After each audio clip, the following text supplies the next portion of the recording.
Right, so today we're talking Twin Peaks.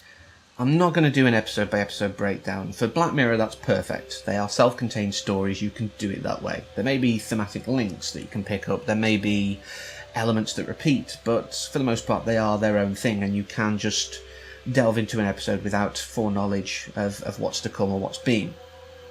Twin Peaks is a story that's been told for many years now, over various parts, and it would be weird to do an episode-by-episode breakdown because there's so much that links together. It's serial TV. It's the curse of serial TV, if you will. You can't just break one episode down on its own. Not in the way I do it. Obviously, you can do individual reviews. That's fine. But this is definitely a polarising series. There's a lot of groups of people who've come to it. There's the people who have pretty much no Lynchian knowledge, who are scratching their heads and just unsure of what to make of it all. It's quite fun to watch, in fact.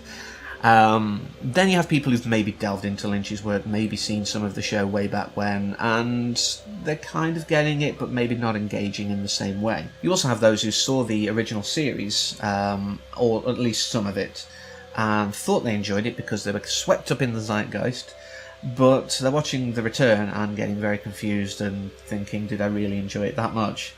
And then you have the Lynch aficionados, or just the Twin Peaks aficionados, those who get him, who know how his mind works, that even though these stories, these visuals, the audio sometimes is very weird, very unsettling, very unnerving in some places, there's a lot of beauty to it. This is a man who understands the human condition. This is a man who understands that the world can be a beautiful but awful place. This is a man who understands that in the darkest moments there can be a glimmer of hope.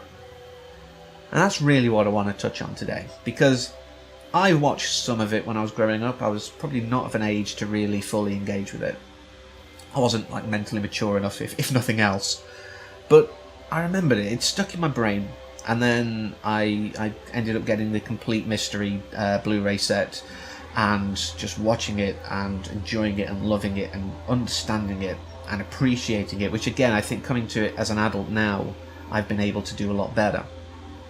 And so The Return, I was eager for, I was up for it, and I've been wrapped every single time. But what really struck me, the core of me wanting to do this, was episode 8. And I know critics and audience, are again divided, but it's generally been well received, and there is just such beauty to it. Again, with awful ideas, we see obviously, the doppelganger getting beaten, and then we're transported to a world with, well, I'm going to call him the Giant. He's credited as just a bunch of question marks in this, but we know it's the Giant. And he floats up, and there's the light sort of streaming out of him. And Senorita Dido's watching, with curiosity. And the orb floats down to her with Laura Palmer's face, which she regards with joy, possibly wonder, likely hope, and then sends it off to Earth. And it's one of the most moving sequences in an hour of television ever. I was moved by it. I was also calmed by it. I kind of felt, as weird as it sounds, fulfilled by it. And there's no dialogue. It's ambience and visual. And it marries so well with the next section. Like I've said before, Lynch is great at the dark and the light together. And of course the whole disc jockey and weird little creature in the girl section, so thematically opposite to this. But it worked. And I'm glad we had a week without an episode. I think we needed that to process it. I needed it to process it, to understand what I felt from it.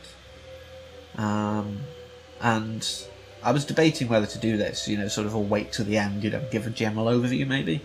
But even though we're only halfway in, part 8 has stuck with me, and I'm glad of it. I'm glad that I went and got the complete collection and just bombed through it, and all the additional materials. I'm glad The Return happened, and I'm glad that David Lynch still knows how to terrify us, soothe us, and ultimately confuse us. So until next time, as always, take care.